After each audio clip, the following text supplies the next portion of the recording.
Hello, good afternoon. It is day 37 of my quarantine.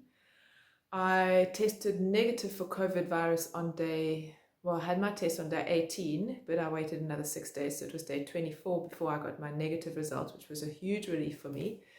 Um, but it's been a long journey. A lot of you have been following my journey, and a lot of people have been asking questions and following up and checking in and seeing how I'm doing.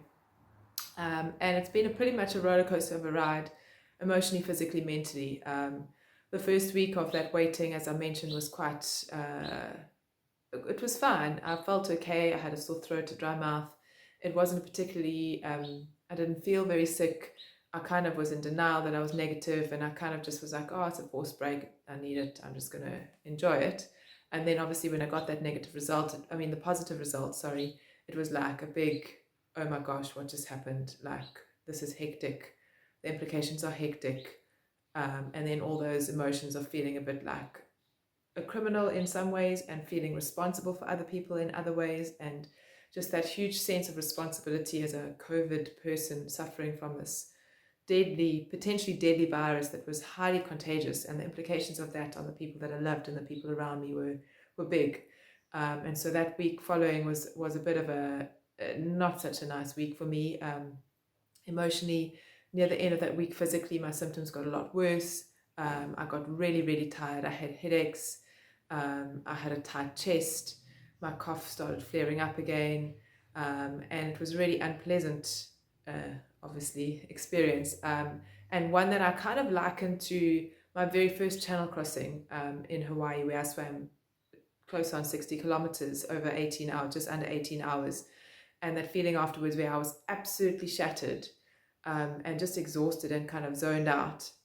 It was a very similar feeling those couple of days where I was super tired and sleeping over 10 hours a night. But it was still very different to the experience of COVID. So it wasn't the same. It was the closest I could kind of explain to someone who kind of could understand that.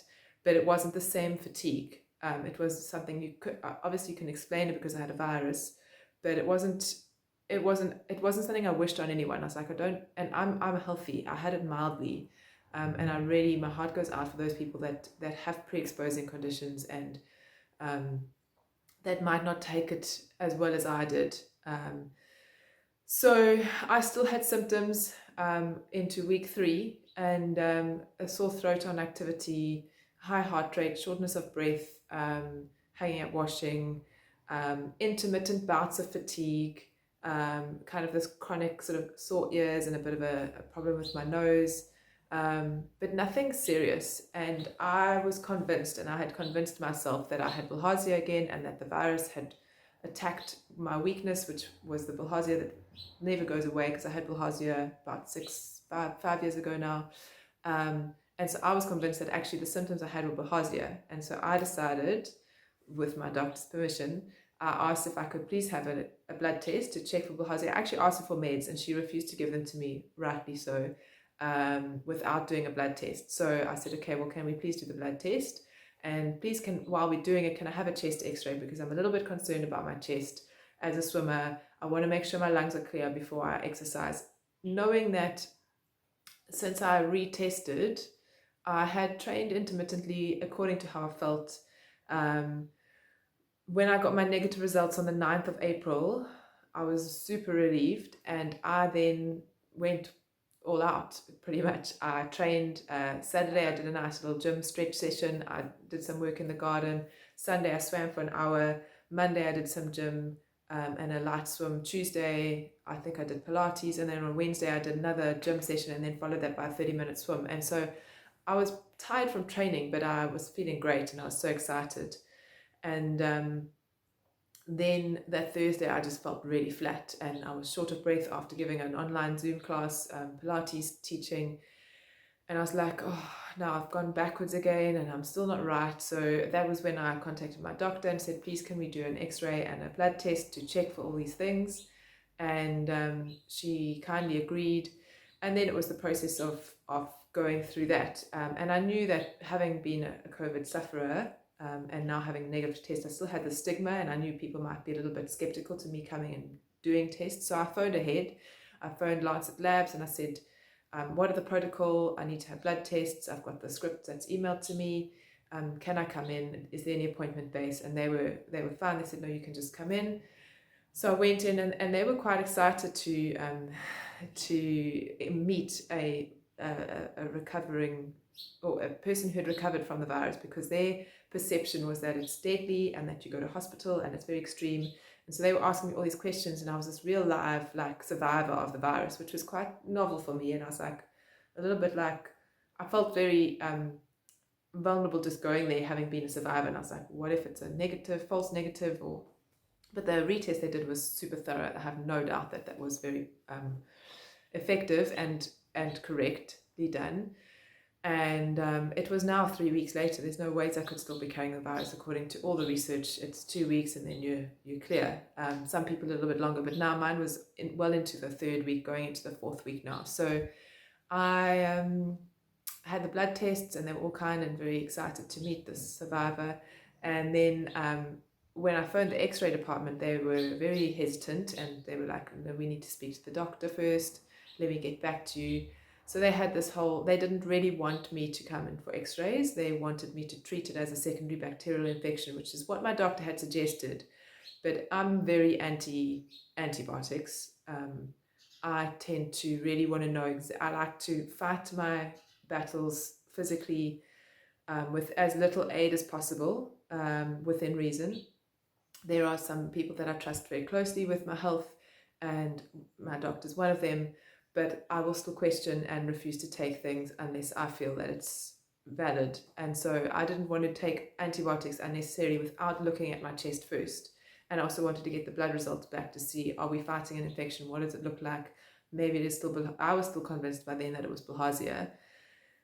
So the X-ray people weren't particularly keen to do a retest. But eventually they agreed, and so, I phoned them and said, listen, I've got the negative results. Here they are. Please see attached. I'm an elite swimmer. I need to know that my lungs are healthy before I take medication. And I'm a physiotherapist. I'm a healthcare worker. So I need to see what my lungs are doing before I can go back to work, and so I can treat it accordingly. So they kindly agreed to let me go and have the X-ray, and they said you must come at 12 o'clock. So I went that day, and they were very much kind of in, out, don't touch me, minimal contact, which is the right thing to do. But it was a very different experience to the blood test people. So it's quite interesting knowing that you're the survivor, and some people respond really positively and be like, oh my gosh, we're so glad you're okay, and how was it? And they want to ask these questions. And other people are still scared and that you might still be carrying the virus, which is very understandable. And so I had that, and the results came back very quickly, that I had some pleural thickening, some glass opacity, something or other, and basically it showed that I had a secondary bacterial infection and a viral pneumonia, which is typical following COVID. So it's a normal response in the lungs. The research is saying that you may have a reduction of 30%, up to 30% of your lung capacity, which is really large, going forward, and they don't know how long that's for, if it's permanent, and all these things. So it was quite oh my gosh, my lungs are really bad, that's so hectic. They then wanted me to go for another retest for COVID, which I really didn't want to do because it's a very unpleasant experience. And after a very long consult with my doctor on the phone, she agreed that I definitely don't have COVID anymore. The retest was very comprehensive, the time frame didn't match, and it was very normal to have a secondary bacterial infection and a post-viral pneumonia. So she gave me antibiotics to treat that, which was a 3-day course of some very serious antibiotics, but I was very happy to take, because I was like, I'm going to feel amazing after this. And in that consult, I've had a cough since January, end of January, a productive cough with no other symptoms, and it didn't match COVID, so I didn't need to worry about that. And I had been in touch with another doctor of mine about that cough, and she wasn't concerned, and I felt fine, and I could train, and I was totally fine. But when I spoke to my GP about that in the consult on the phone, post seeing the X-ray, it came to light that was more than likely bronchitis. So basically, I've had bronchitis, very mildly, but a chronic cough, which is bronchitis, followed by having COVID, which has then been hit by a viral pneumonia and a bacterial infection. which is really hectic. So my body's taking a beat. It explains why I'm still short of breath, why I'm tired. The shortness of breath has been there for a long time now. And it's inconsistent. I can still do stuff. When I was swimming, I could swim and I was fine. My heart rate just went really high. So in one of the swims I did, which was a 30-minute, really just swimming on the spot, nice and comfortably, was about 180 my heart rate got up to, which is really high. And so I knew that it wasn't right and I was fighting something, which is why I expected something to come back in the bloods that would show I'm fighting an infection. But when I saw my x-ray, I realized, okay, no, this is very real. And so I did that, and I've been on the antibiotics. I finished them on Sunday. It is now Tuesday. I still don't feel any different. I have been taking self-steaming with hot water in a bowl of water and just putting my head with a towel around me just to try and open up my lungs. I'm lucky that I got a nebulizer from work. Someone dropped it off for me. As a physiotherapist, I'm practicing all the things I learned 15 years ago as a physiotherapist. I haven't done chest physio in years, and now I'm finding I have to do all of those things to myself. So I'm still not right. I don't know how long it will be before I am, and it is very frustrating and rather boring waiting to do stuff. I was really excited to train again. It helped give me a sense of routine and normality to this unnormal situation, and it allowed me to just outlet and pass some time. Now I'm back to where I'm not allowed to train because of the risk of the long-term effects of my heart. Both my doctors assured me that I don't have to worry about damage to my lungs from training through that, but the obviously concern is damage to your heart by elevating your heart rate when you are fighting a virus or things like that. So that's a very real concern of mine, and I need to listen to that and take it easy and listen to my body. And I've learned that, and I'm good at doing that, but it is frustrating and it's boring, and it's really hard to wake up in the morning when there's nothing to do, there's nowhere to go. I was hoping to get back to work this week, but I'm not going until I'm 100%. So yeah, it's been a tough 30 plus days. So yeah, that's just where I am at and how I'm doing, and thank you for your care and concern. And I'm going to follow this video with a short video on the breathing exercises that I've done to try and help train my lungs to be strong and healthy. And you can do them prophylactically if you want to have something to do. If you do suffer from asthma or breathing problems, these exercises are going to help you recover and help your lung capacity. So thanks for watching. I'll tune in shortly with my next video.